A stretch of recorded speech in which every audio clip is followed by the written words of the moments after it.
Gravity is all that I know. She's over me. She's over me. She comes with her hypnotic dance. She holds me here with only a glance. She's over me. She's over me.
Ladies and gentlemen, welcome to the Paranormal Portal, our Thursday night show. These are night terrors. So, are you ready to be terrored tonight? I'm going to do my best to do it. As always, thank you so much for coming in and being a part of the journey here on the Paranormal Portal. It's always a rare pleasure, and it means the world to me to turn on the lights and you guys keep coming. So, thank you so much for that. I appreciate it. Hello to everybody that's come in so far. Great to see you guys. And hi, Mom. See you in there. That's wonderful. So everybody be on your best behavior because my mom's here. She's actually always here. She's always watching.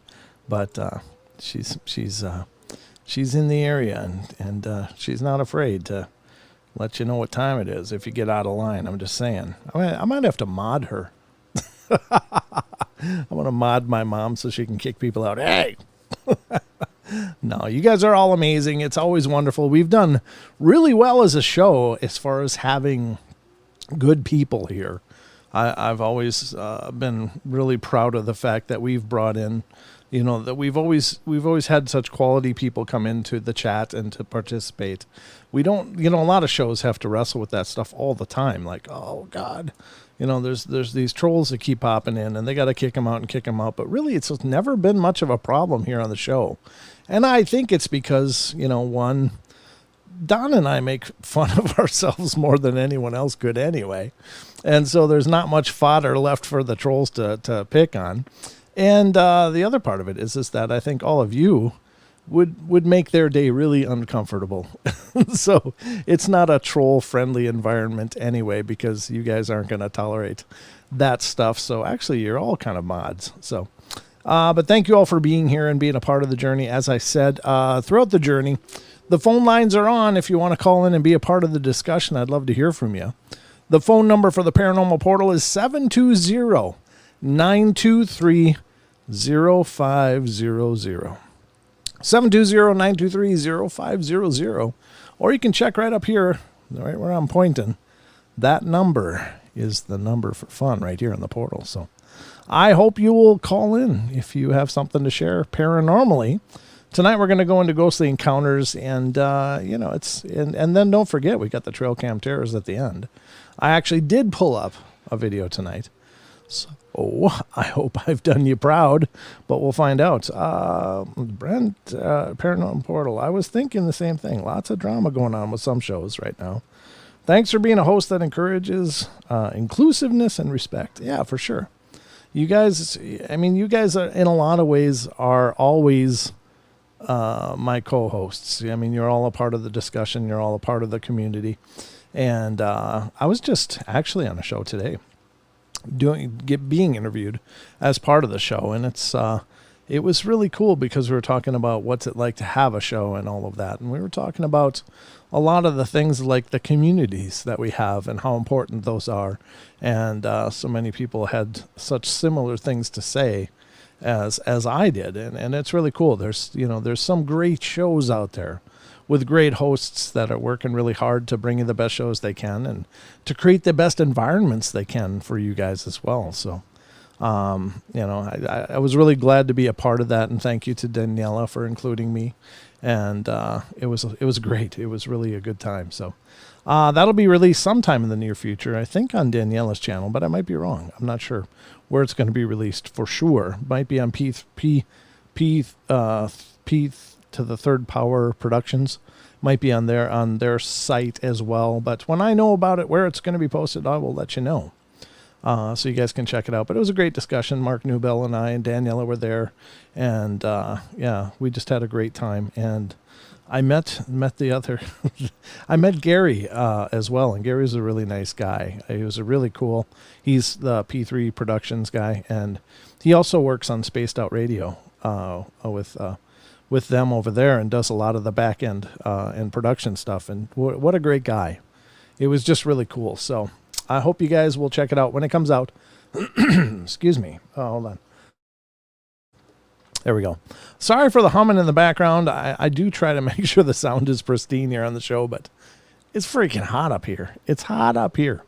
I got the air conditioners churning out as much cool air as they can, and it's much better inside than outside, but it's still pretty sweaty. So I got to keep the fans rolling just to move air. So it's not the best auditory environment or audio environment, but I'm sure you'll understand.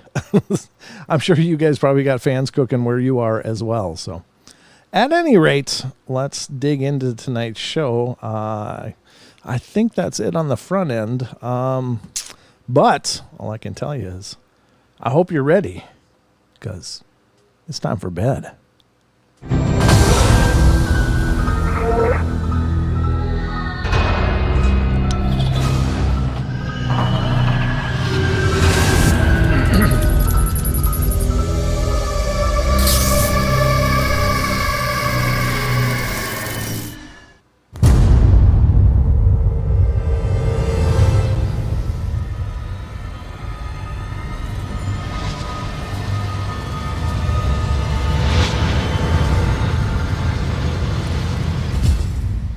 Boom.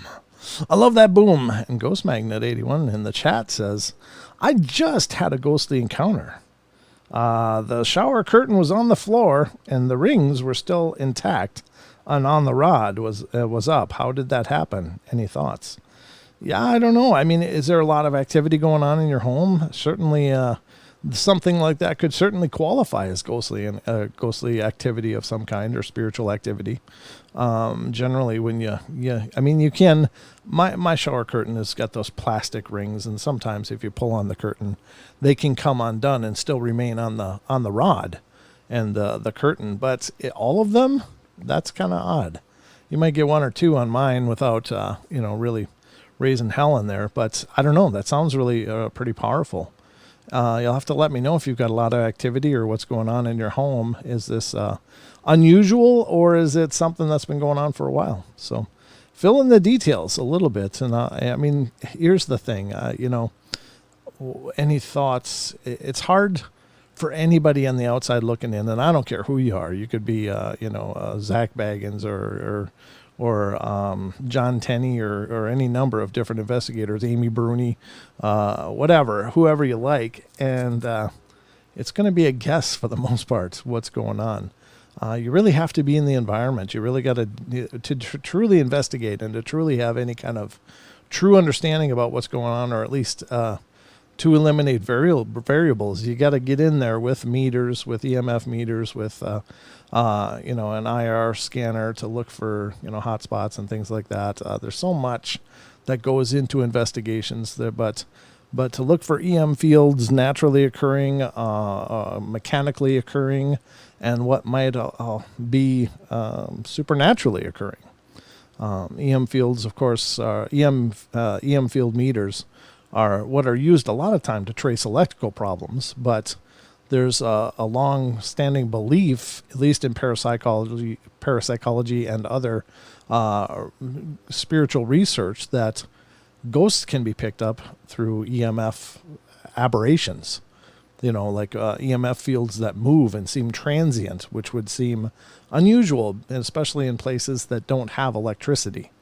So those kind of things would be necessary, but there's so much that goes into a real investigation that probably you don't really get a good vibe or a very good understanding for by watching ghost shows on TV or, catching podcasts and stuff. But true research deals with barometer, deals with atmospheric conditions, it deals with weather conditions, it deals with, a whole host of scientific criteria to establish, what is a baseline and what is not, and, where is an aberration versus a normal fluctuation.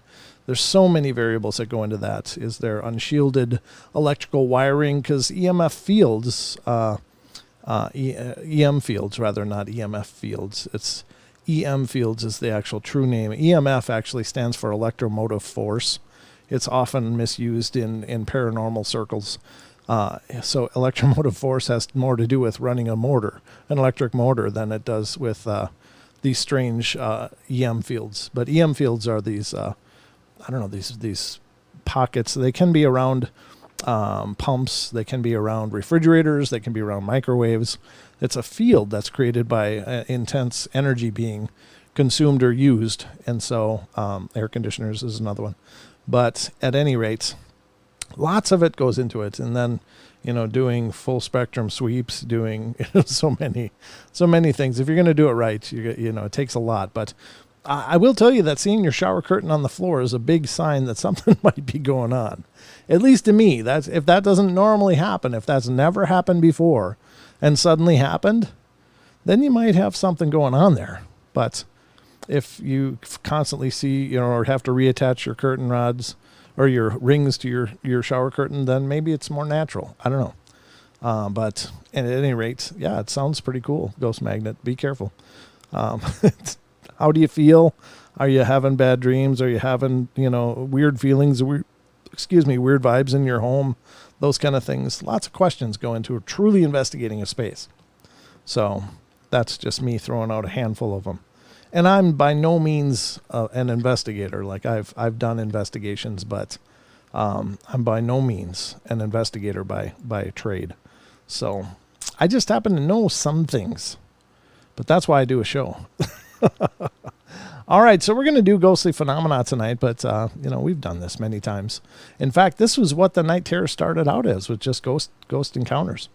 And it was it used to be every night of the week except Wednesday, Friday, Saturday was Night Terror's ghost encounters. But I since fleshed it out to other phenomena because people said, hey, I like the ghosts, but I really like this better or that better. So I decided to do a variety of topics, but it's been a long time since we've done a Night Terrors with ghostly phenomena. So I'm going to read a few stories here, and then we're going to go revisit that article we've been cooking through on factinate.com, because a lot of those are ghostly as well. And then before the end of the show, we'll hit the end of the show with the trail cam terrors, which I think could be a good video. We'll see what you guys think, and we'll break it down as well. See what I think. All right, so the first one tonight comes from Georgia and has to do with apparitions, voices, and touches. It says, I'm not that good of a storyteller and tend to make mistakes when writing, so bear with me on this. I'm just a teenager, but what I write is all true and such. I'm not here to look for any help or attention. I'm just here to tell of things that have happened and hopefully gain some knowledge on what this is, all of this is. I know some of the things that have happened probably have some reasoning behind them, but I only plan on sharing the things that confuse me and my family, things that we just don't have any explanations for. My family and I have had many unexplained occurrences, and I would just like to understand what it is all of this is. And it seems that even though we have moved into a new house, we didn't move because of these things, though. We just got tired of living in a trailer. Strange things still happen. I'll write a small list of things that have happened at each house, or at least the ones I remember. In our apartment, I was a baby when this happened, so I actually don't remember these. But baby swing, moving rooms, electrical equipment unplugging. The old house was mumbles in the kitchen, repetitive bangs, car doors shutting outside, but we lived out in the country, so there were no other cars, by the way.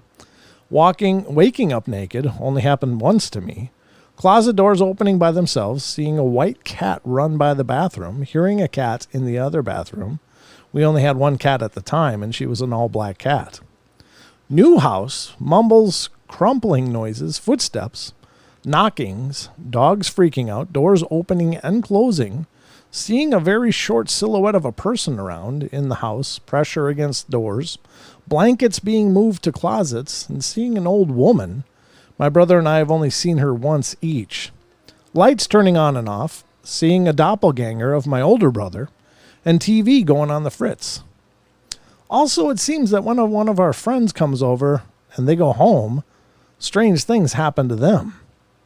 There was one instance when my friend was staying the night, and she's 20, and my oldest brother, Jussie, me and my friend were sleeping in Jussie's room. She freaked out because she saw something and left without telling us. We were still asleep. And now she really doesn't like the idea of staying over at our house. Also, something we call the tick. I'll go into that later. But that's all I can think of right now, and I will write down some specific stories later. As of now, I have to go.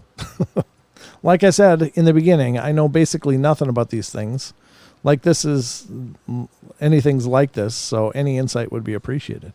It sounds like if you ever have something happen and you change locations and something still happens, it could be a couple things. Maybe somebody is really sensitive in the family and is drawing out whatever activities nearby, because people that are sensitive seem to be just a beacon for spiritual activity. Like, the spirits seem to be able to sense that this person is very attuned or very psychically aware or whatever, and they go out of their way to maybe get noticed, to get help, to get, to maybe just to be acknowledged.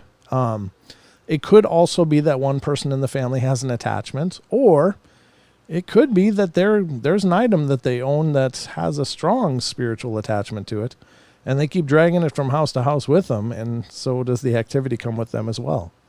So I don't know which of it is, but those are certainly things to consider in such a case. Now, there is no more.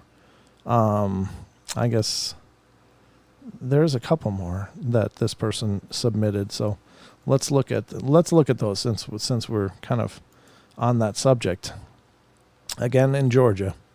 This is not really mine to tell. It happened to my oldest brother, Jussie, but seeing as he has to work and is barely ever home, I will relay the story here.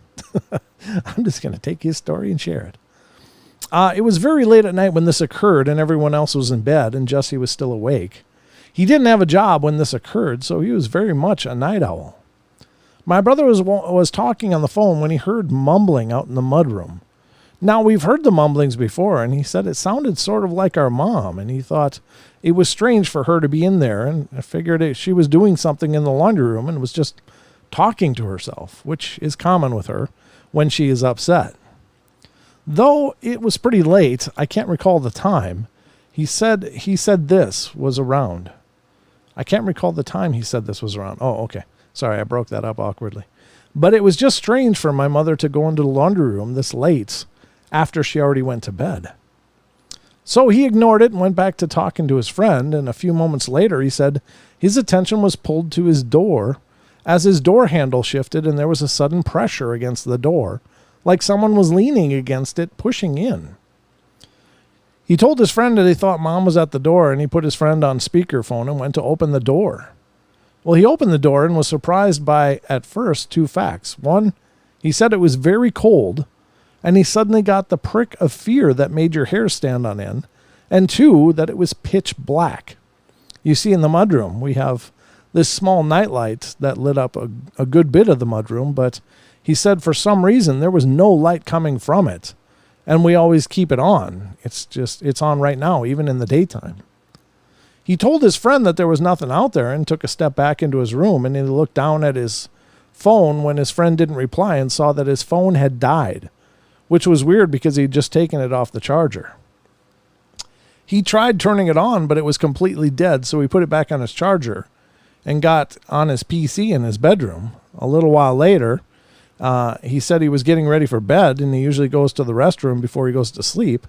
He does it almost every night. So he went out of his room into the mudroom, still dark and cold, and began walking to the hall where the restroom is.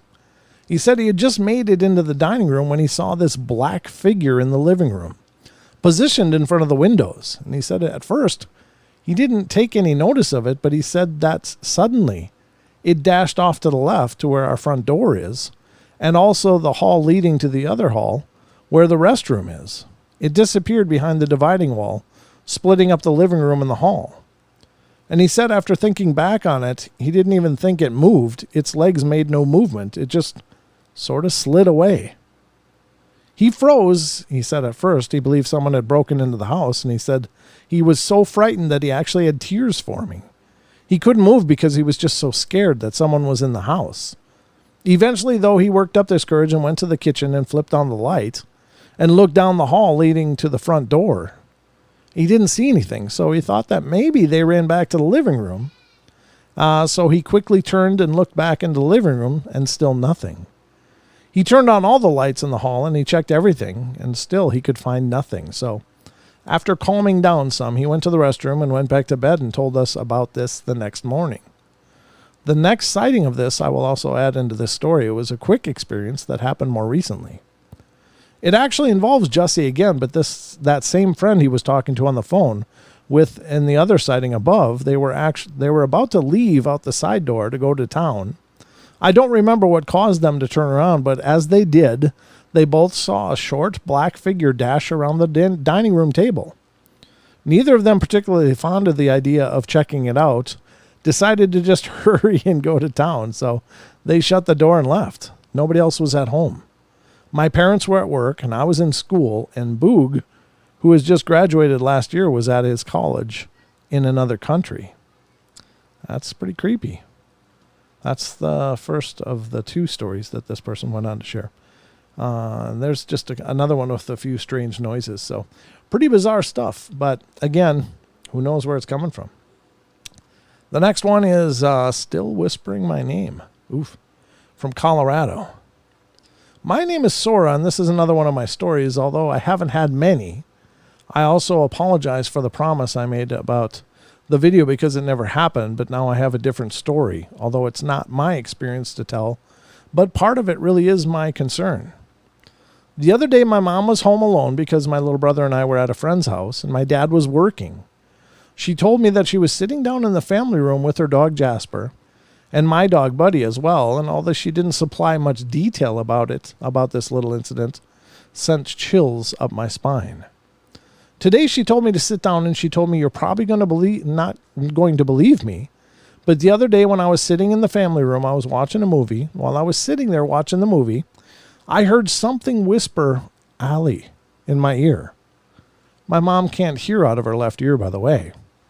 I was freaking out a little, and I was looking around to see if it was you or your brother messing with me again, but I remember that you weren't home, so I was a little spooked. After a while, I just began to think that it was a spot in the movie or something. But then the movie came on later. I paid close attention to that one part in the movie, and there was nothing there, whispered Allie. I will say this now. Sora is not my real name, so this would make more sense. My real name is Allison, Allie for short. And this isn't the first time that this has happened, and come to think of it, nothing has been happening to me lately dealing with the paranormal.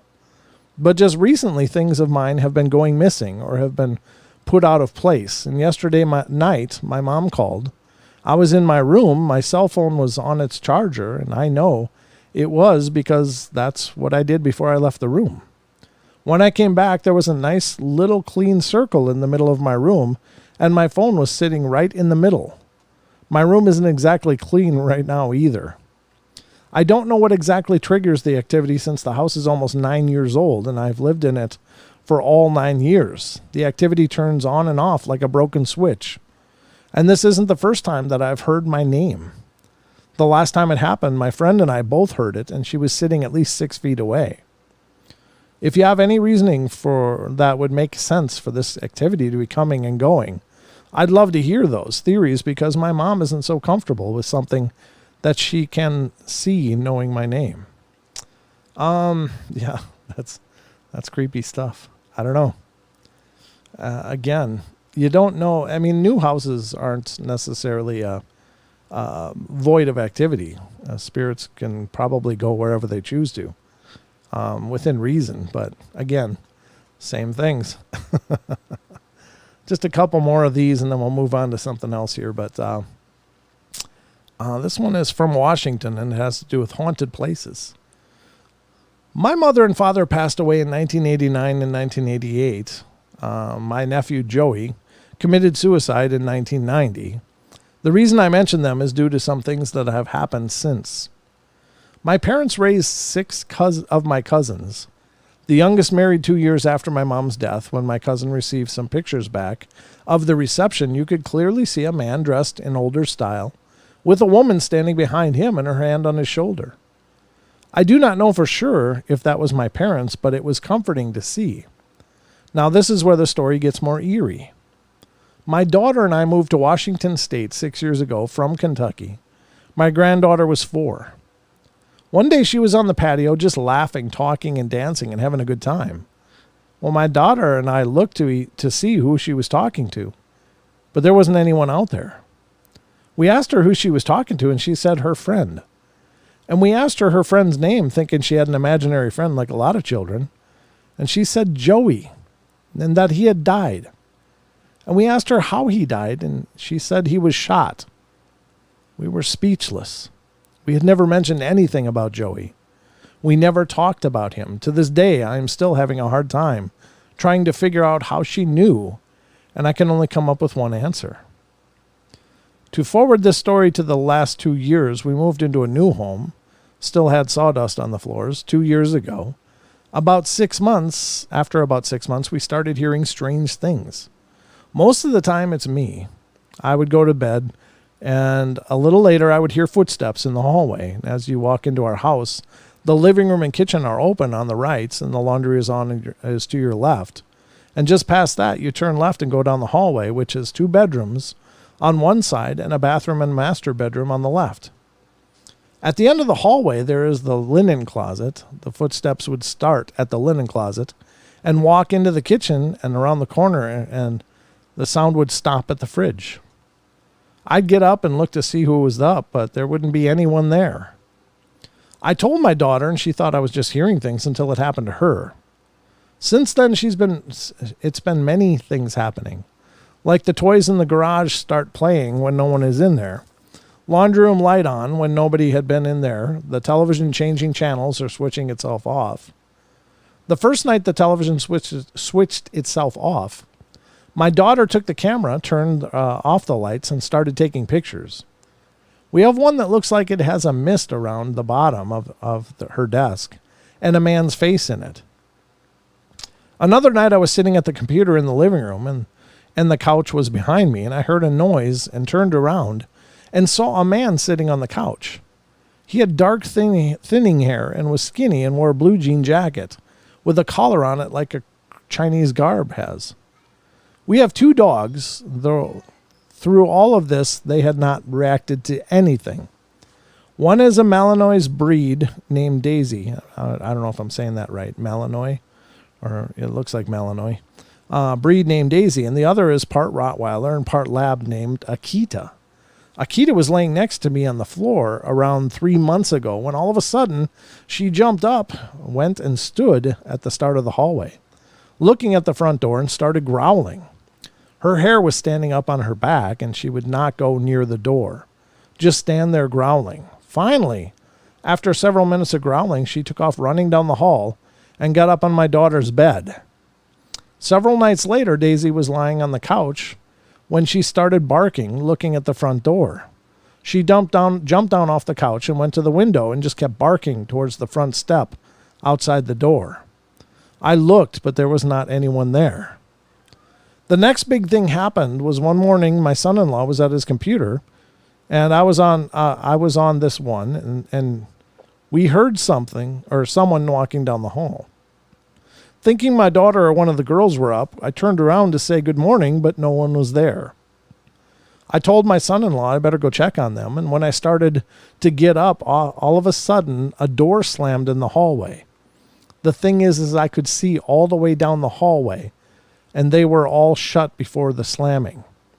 It spooked my son-in-law. Then last week, I'd gone to the bathroom and opened the door and was talking to Akita when I heard the master bedroom doorknob turn. So did the dog. Her ears perked up and she sat there watching the door as I did. I could not bring myself to open that door. My daughter and everyone were shopping, and the dogs and I were the only ones here. Now last night and tonight, I've heard a little girl's voice clear as day saying, "Mommy." There have been other things that have happened, but these are the ones that stick in my mind the most. The history of the house is as far back as 1903 is this. The house we live in is only... What? The history of the house as far back as 1903 is this. The house we live in is only 2 years old. The man we bought it from never lived on this property. The people he bought it from moved somewhere else, all of them still living. They in turn bought it from the Northern Pacific Railroad back in the early 1960s. People have said that there was mining that went on around here back in the early 1900s, and other than that, I have not been able to find anything else out. Is this my parents or nephew? I don't know. But I do know that the man sitting on the couch was not anyone I knew. I don't think that whatever is here is mean. The footsteps in the hallway, after getting used to hearing them, kind of make you feel protected. They are a heavy tread. My daughter and I have come to the conclusion that it might be the man from the couch. Does anyone have any idea how to communicate with whatever is here? Yeah, I wouldn't advise that. You just don't know what you're dealing with. I never would advise people just to, hey, let's try to talk. I don't know. It can make a bad situation worse. It can make an okay situation bad, and it's hard to say. I'm not advocating people not try, but just be really careful because you don't know what you're reaching out to. And you don't want to give anything more permission to affect your lives than it already is. So, and I think that sometimes communicating with spirits can be just that. It can be just like, well, what's your name? How old are you? Why are you here? Well, you're encouraging communication. You're encouraging that interaction. So it's in a sense, it's kind of like giving more permission, in my opinion. Again, what do I know? Maybe not much, but that's my opinion. So, all right, let's see where we're at here. 7:35. Okay, I think we're going to stop here and go on to the other stuff that I have in the wings just waiting. And this is, of course, the Factinate. This article, of course, is the one we've been reading on several shows lately. And it comes from Factinate.com. And these are unsettling experiences. And it's been a great collection of stories and things. And I hope you guys have enjoyed it. I haven't seen the chat for a while. Let me just look. That is how I got the nickname Ghost Magnet. I'm a sensitive and they seem to follow me. I've started to say I'm haunted instead of my house. Yeah, that could very well be. There is haunted people. I like ghostly stuff mostly because it can happen anywhere, says Android. It's very unlikely to see a Sasquatch or cryptid in your house or in the center of some big city. Just my preference. Yeah, I think of all of the phenomena out there, that's ghostly phenomena is probably the most common. Everybody knows someone that's had a ghostly experience, or they themselves have had it. So, I mean, everybody has heard ghost stories. Not everybody's heard Bigfoot stories. So, the big one, Ghost Magnet, following up, it looks like, answering the questions, that has never happened, but a lot of other things have. Okay. And then Ghost Magnet went on to say that they feel like they are the ghost magnets. That's where the name came from. And you could be right. It could be an attachment that you have or something that's following you. Again, it doesn't have to always be an attachment per se. An attachment is kind of misleading because it sounds like something has a hook in you and gets dragged everywhere you go. it can just be an emotional attachment of a spirit to you. You may remind them of somebody they knew in their life. You may be somebody that they knew in their life and are attached to you as, like our ancestors, if they remain earthbound because they don't want to move on. Maybe they have things to work on, or they're just sticking around because they care so much about their family and they're just going to wait. That's always an option. So attachment can sound like a real dark thing, but it doesn't always mean a dark thing. Now, it can be a dark thing too. A spiritual attachment can be a dark thing. Whereas in many circles esoterically, there's a belief that there are these earthbound spirits that are angry because they got cheated out of their life. Their lives ended too soon, or ended tragically, or their lives were taken, and any number of things. But they feel like they want to latch on to a living person and eventually try to take over. And some people refer to them as walk-ins, that try to walk in and take possession of a person and take over their lives. And I think that stuff may happen. I really do. I know it sounds kind of out there to some of you, but I've heard stories, and I don't know what to tell you, but it wouldn't surprise me a whole bunch. So that's the chat so far. That's what I'm seeing. If you want me to see what you're saying in chat, please just use the @ sign and type Paranormal Portal and then your message, because it gives me this big orange box that says Paranormal Portal on it that I can see in the chat pretty easily. My dad would always tell me, if you see a spirit, ask what it wants. Not sure if that was a good advice. Well, yeah, I don't know. That's a good question, Titan, because it depends on where it is, I guess. If it's out in the middle of the woods or something, or along the roadway, if it's looking at you and it seems interested in you, it's like, what do you want? That can be as much of a challenge as it is.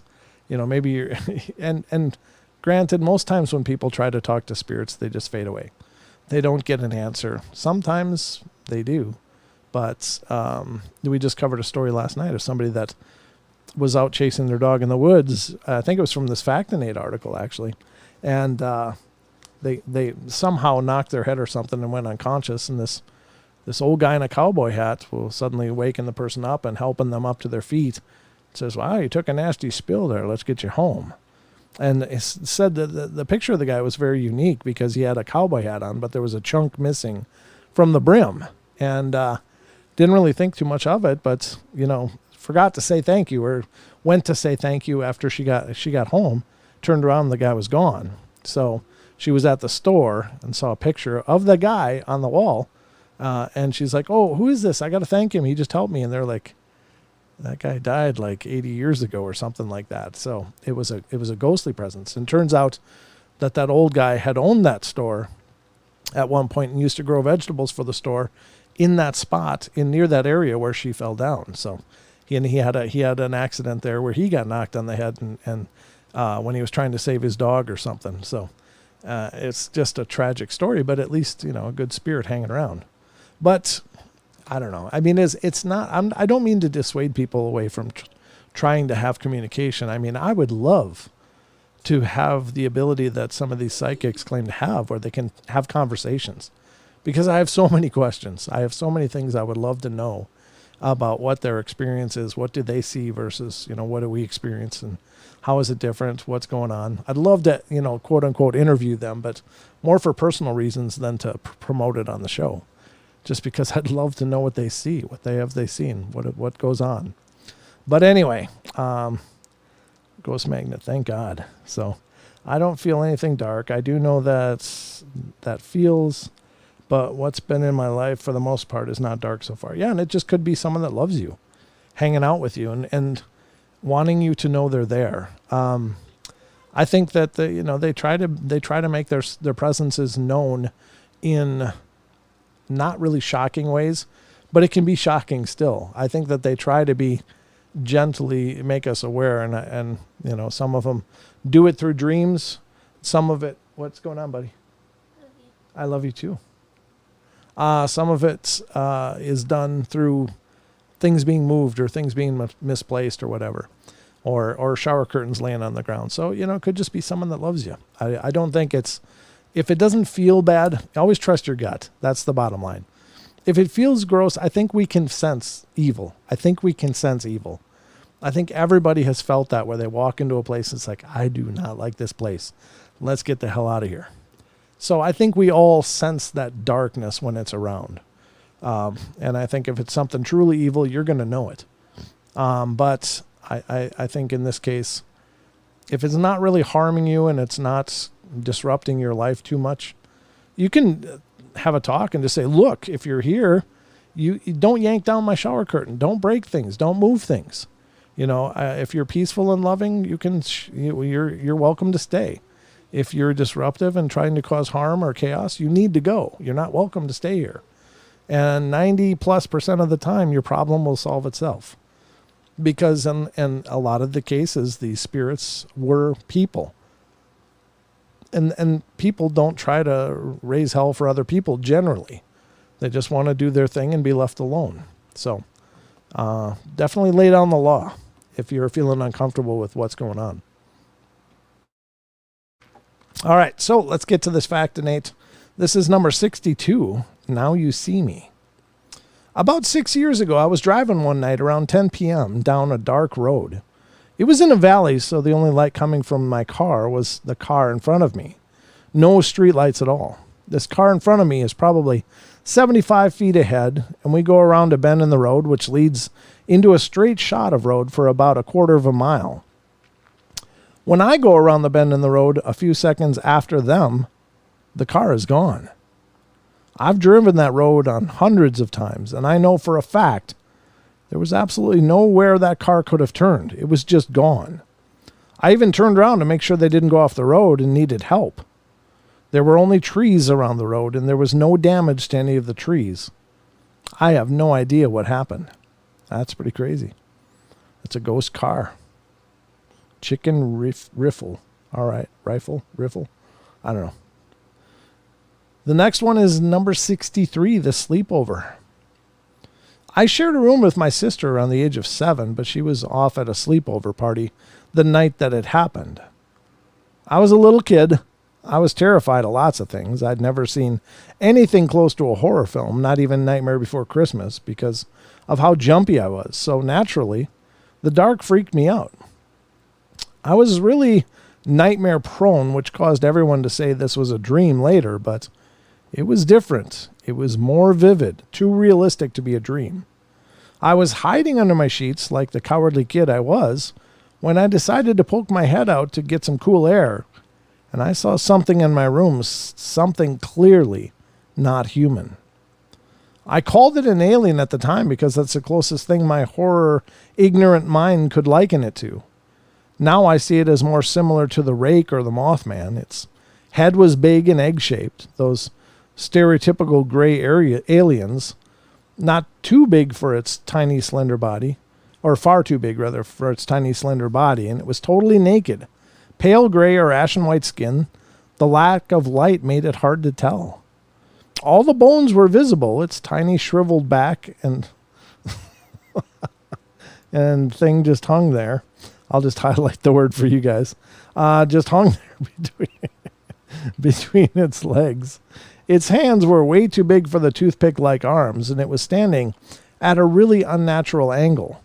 Its eyes were totally black and shiny and seemed to be one of the only features on its weird head, and were sunken in little red holes, most unsettling of all. It was just staring at me. After a few seconds of being completely paralyzed in fear, I pulled the covers back over my head. What else could I do? I stayed there for the rest of the night until I fell asleep. I know this thing wasn't human. I told my parents the next day and they said I was dreaming. I made up a lot of stories back then. I remember a lot of them vividly, and the rest of my childhood is really, really hazy.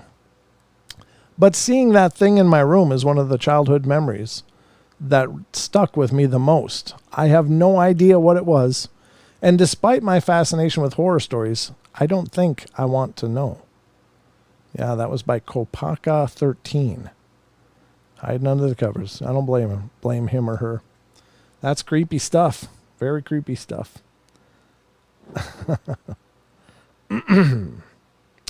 Hoggle. I think the name Titan, I think the name comes from the movie Labyrinth. Hoggle.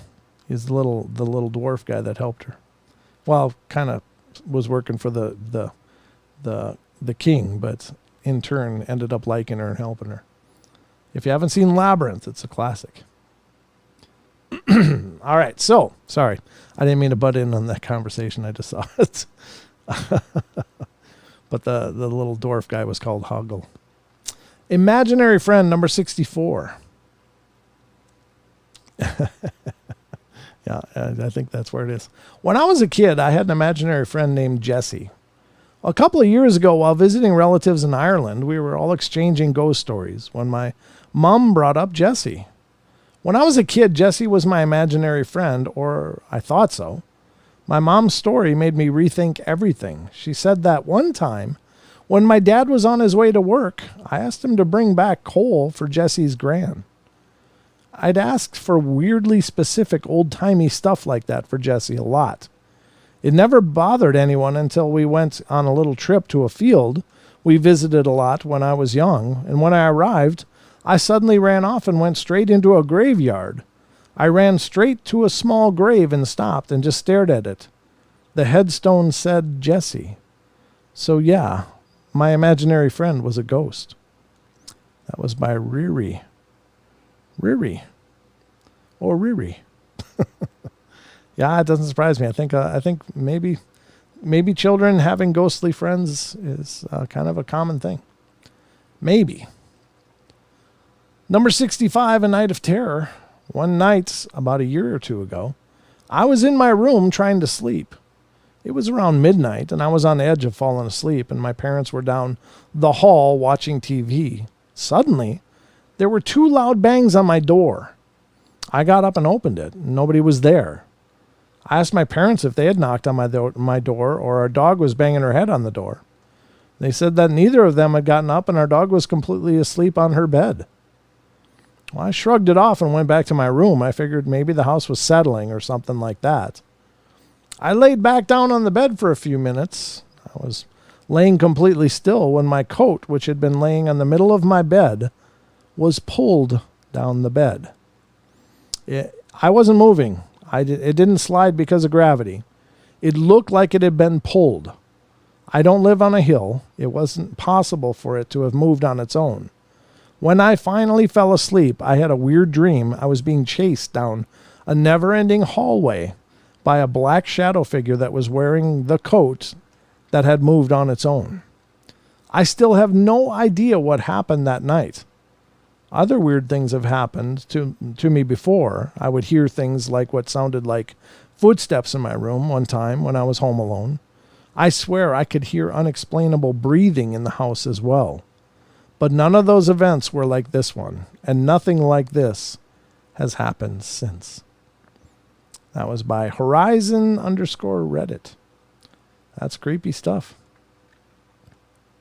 The disappearing child. Ooh. I think the child spirit ones are the toughest. Ugh. I don't know. My dad and my stepmother got married when I was 10 years old at a countryside estate, which was now a wedding venue, and all of the other kids and I were playing hide and seek. In this massive house, my sister started chasing my younger cousin, who had long blonde hair and was wearing a blue dress, down a long hallway. Halfway down the hallway, my younger cousin dipped into his old blocked-off spiral staircase. Into this old blocked-off spiral staircase. My sister jumped around the corner and shouted, "Gotcha!" Except nobody was in this blocked staircase. She ran back to my dad crying, saying that our cousin disappeared through a wall. Well, everyone laughed it off because said cousin was right next to her. Fast forward 5 years, I was 15 and I got a job as a waiter at the same wedding venue. The estate had an orangery, which is where they hold the ceremonies, and I noticed a small stained glass window depicting a blonde-haired girl wearing a blue dress with the dates 1931 through 1937 underneath her. Well, naturally, I'm dumbfounded, so I ask about the stained glass window. The venue manager told me that after being sold by the original owner, the estate was a boarding school for girls, and she told me that a young girl fell out of a top-floor window. The hallway that my sister chased my cousin down was an old servant's hallway. The staircase was the central staircase that leads directly up to the old girls' dormitories on the top floor. That's creepy. That was by Par 3. Par 3. Interesting. Okay. Well, I think we'll stop there, and it's time for the Trail Cam Terrors. Are you guys ready? Are you ready for some terrors? The headstone said, Jed, move away from there. You don't like the Beverly Hillbillies? There once was a man named Jed. I can't remember how it goes. I used to know. Barely kept his family fed. Went out trying to shoot some food. Went up from the ground, came a bubbling crude. Oil, that is. Texas tea. Yeah. Beverly Hillbillies. I remember that. I'm kind of pop culturally aware. I remember watching the old Beverly Hillbillies. I'm sure they weren't, it was reruns. I wasn't alive when the original show was out, I don't think, but I did catch the reruns that were out in my childhood. I used to like that show. The swimming pool was the cement pond, and Jethro's always ciphering numbers. Hold on, I'm ciphering. I don't know. It's just a little memory from my youth. I got a few of them left. No, I got a lot of memories. I got some early memories. I remember getting my diaper changed when I was a baby. A lot of people don't believe me, but true story. I remember lots of things. Not that that's ever been a big help, but it's true. All right, so here's one that was actually captured by a Ring doorbell camera. And it's dated July 14th of 2020. And let's see what site does this come from. This is from Good. Oh, I can't read that name, but Good SCHITT exclamation point. That's the name of the channel. But it's a Ring doorbell camera. Okay. And it's apparently from Houston.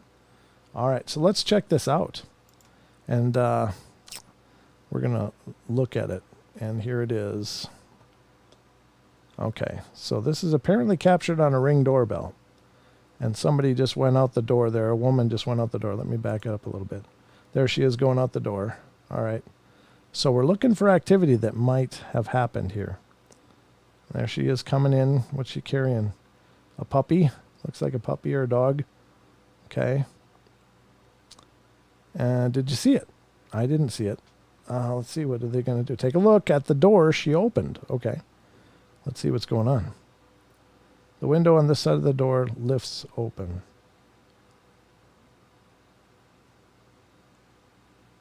Oh, look at that. It's going up. Sure enough. I wonder if that's a spring assist, though. Is it possible? She doesn't seem to be aware of it at all. And it continues to open. Look closely. How can you see? It says look closely. I'm not seeing where it's... I mean, it's closed now, so how can you look closely?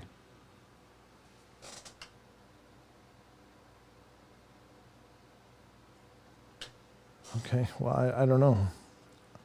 Let's see if she's going to open it again. Woman notices the window is open. Oh. But she didn't close it. Inaudible. Did you open the window on the door?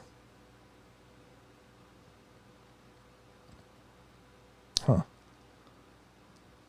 Let's take another look. Fast replay and zoom. There it goes. It's going up, up, up. How do you see it's continuing to go up, though? Oh, I guess it...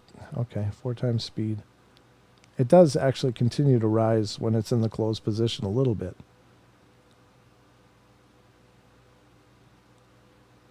Oh, sure. Yep, you can see it continue to go up. I don't know. I wonder if it's is it possible it has a spring assist on that? And I don't know that it would. I'm just... That's the only thing I could think. If it was normal, what could be doing it? But... That's very strange. Very weird. Closer look above shows the window moving even after the woman notices. Huh. All right, so she's walking away. Doesn't appear to be moving now, though, does it?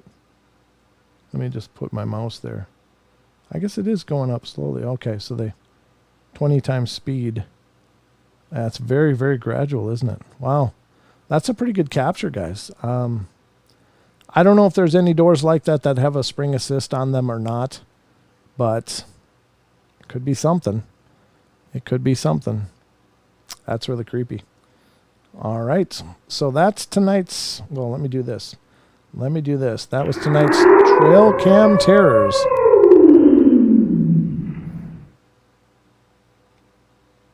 I forgot to do that.